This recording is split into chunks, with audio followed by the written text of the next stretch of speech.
Well, good morning. Today I thought I'd talk a little bit about tomatoes. I've been going through different brands or varieties of tomatoes over the years, and I've kind of come down to a couple of things. First of all, I want to talk about this Roma tomato. This is called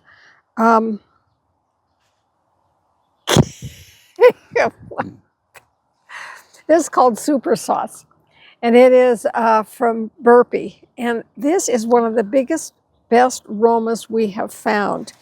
Now look at the size of that thing for everybody.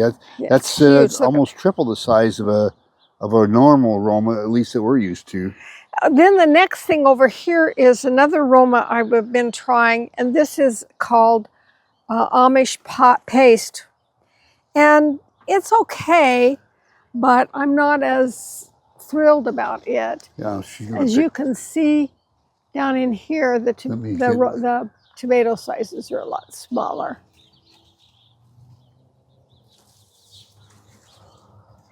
There's a ripe one in here. Yeah, that's do a good side-by-side comparison. There you go. Yeah, there we go. That hardly looks like aroma, but it is. Then down here on the end is one of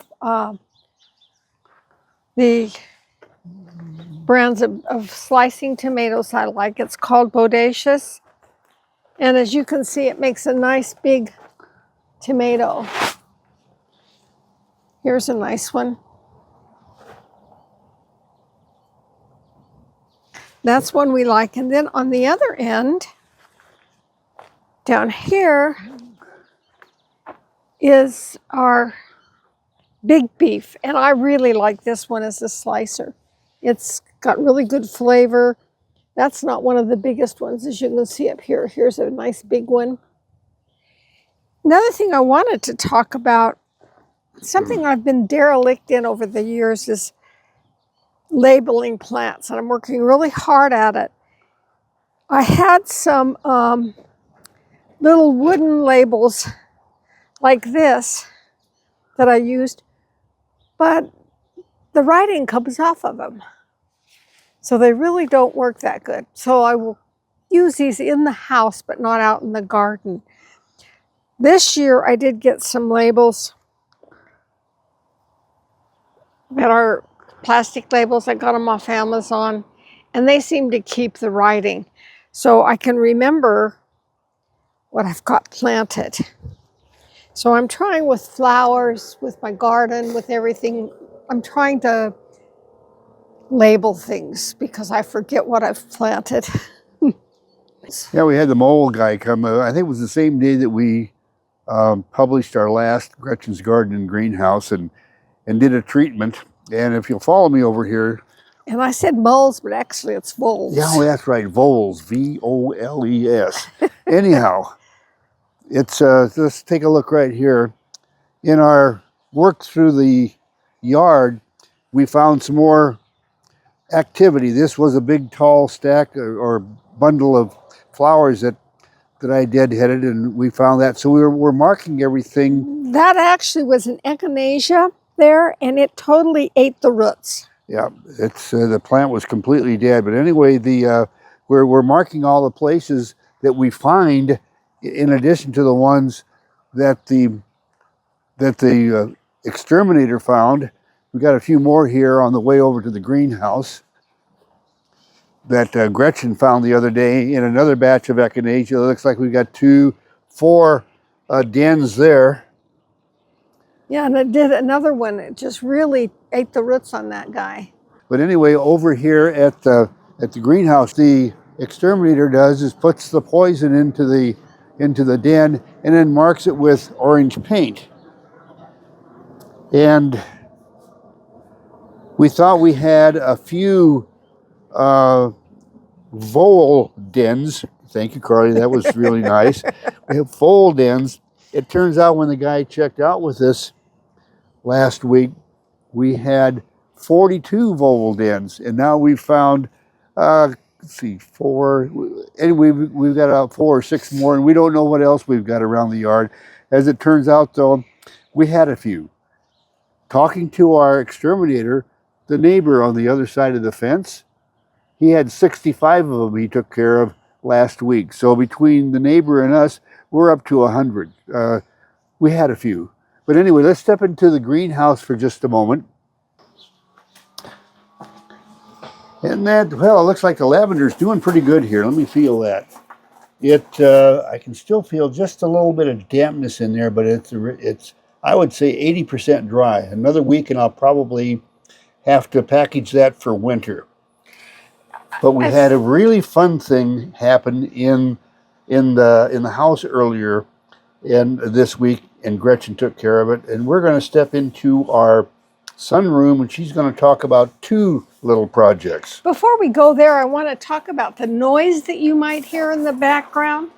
These little fans. And those are attached to solar panels over here on this wall.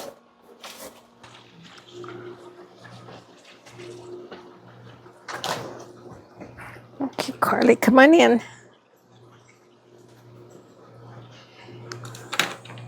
Well, one of the things I noticed was around the base of my indoor plants, where the water goes, it was looking pretty nasty. So I took some gravel and graveled around the edges of them.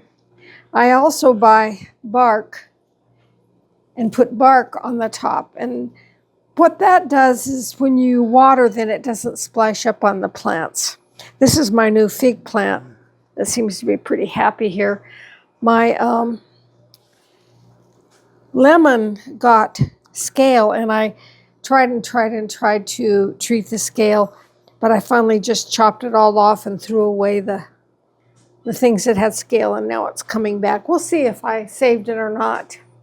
Also, you might hear a little noise in the background, and that's our freeze dryer. And right now, it has just completed processing some bananas that we're going to try. So let's, first of all, we have to close or open the vent,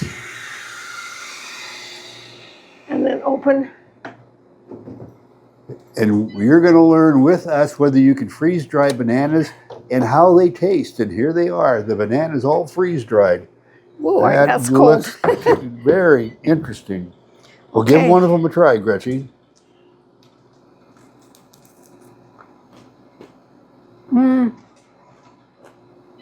That's not processed enough. It's a little damp.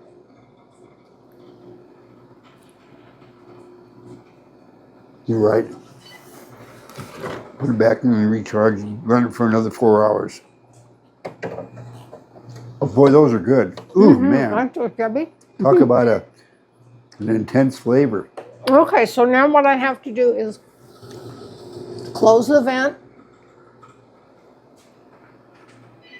And here it says more dry time.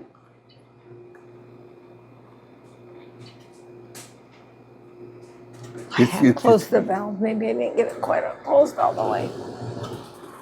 Okay. Yeah, it's going now. Okay, it's set for 2 hours. Well, actually 3 hours. No, 2 hours. No, it's 2 hours. Yeah. But you can increase that time by hitting the up and down arrows. Yeah, so you think we need maybe about 4 hours? Yep. There we go. That's good. Well, that's it for this week, folks. Thanks so much for joining us. See ya. Bye.